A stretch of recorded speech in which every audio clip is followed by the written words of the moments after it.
Gonjang-ganjing politik Indonesia menyambut tahun 2024 mulai memanas.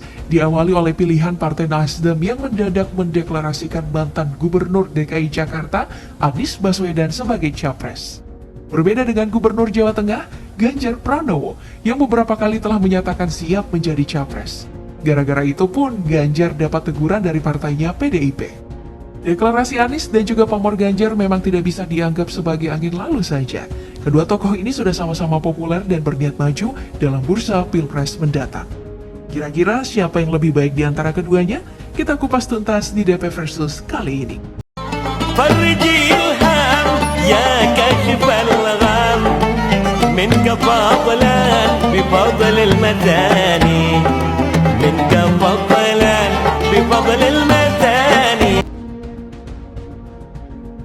Mari kita mulai dari kehidupan jenjang karir keduanya. Anies Baswedan lahir di Kuningan, Jawa Barat pada 7 Mei 1969. Masa kecil Anies Baswedan banyak dihabiskan di kota Gudeg, Yogyakarta.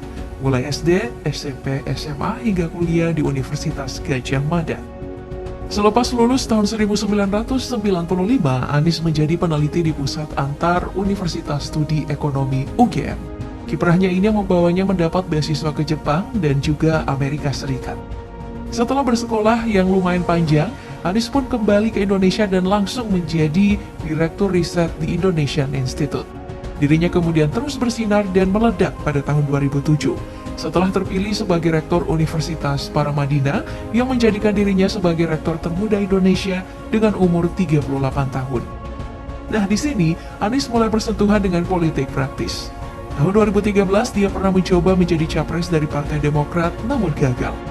Tahun 2014, Anies justru menjadi juru bicara pasangan Jokowi, Yusuf Kala, yang kemudian menghadiahi dirinya posisi Menteri Pendidikan dan Kebudayaan.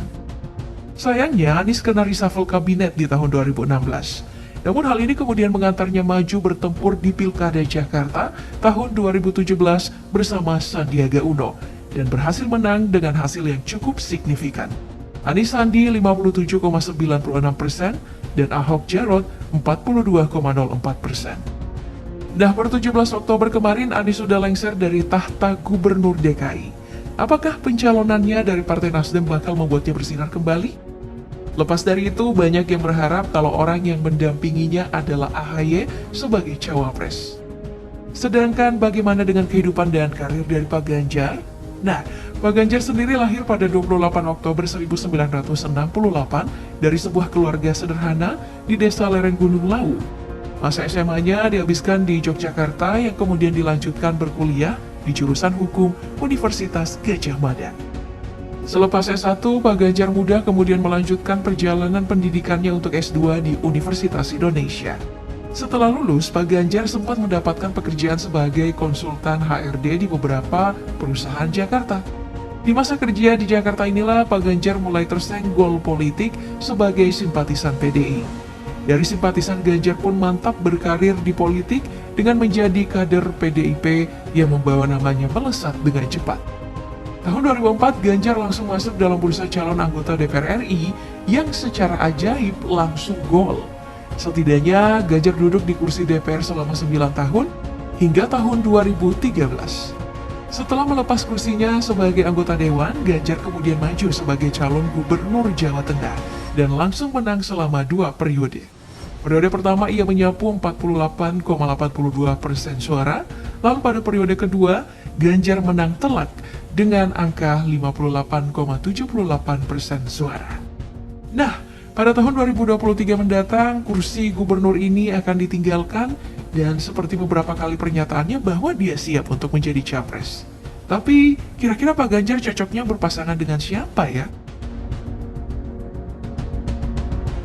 Nah, kalau keduanya benar maju sebagai capres, bagaimana kalau kita lihat pencapaian keduanya saat menjabat sebagai gubernur?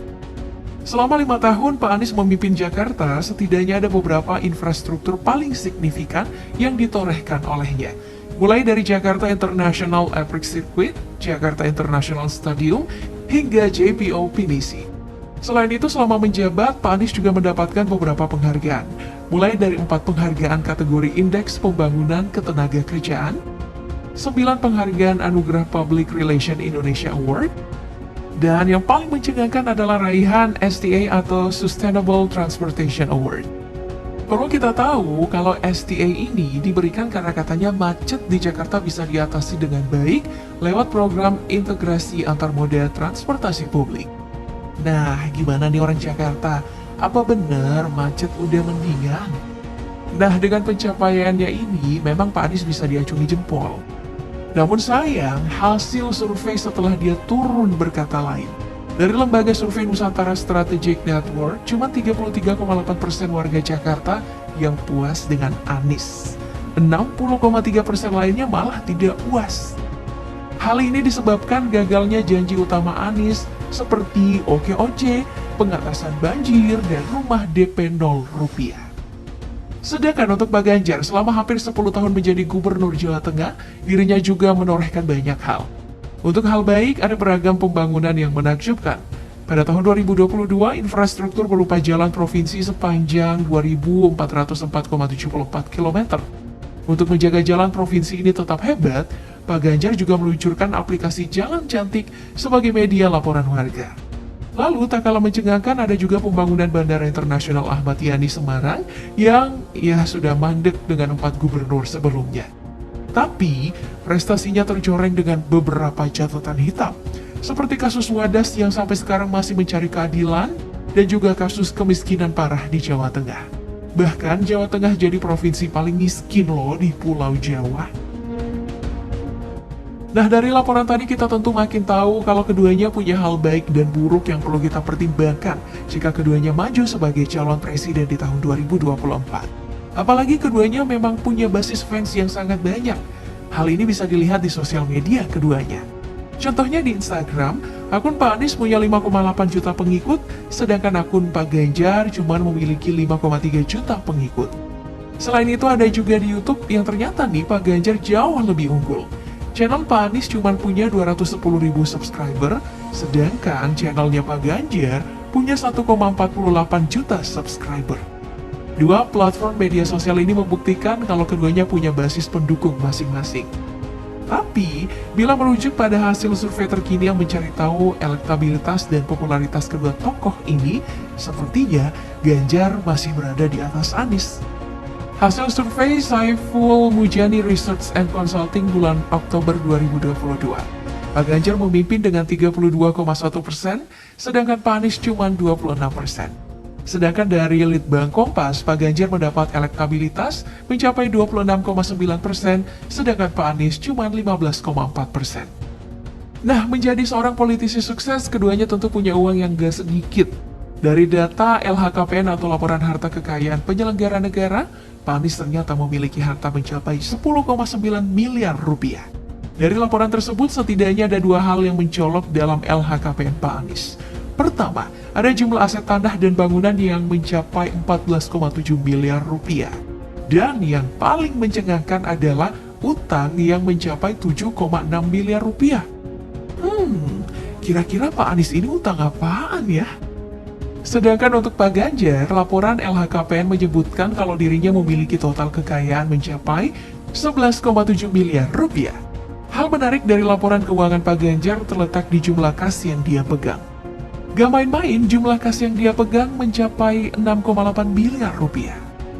Oke deh, segitu dulu buat hari ini dan sampai jumpa di video berikutnya. فرجي الهم يا كاشف الغم منك فضلا بفضل المثاني منك فضلا بفضل المثاني الله يا سيدي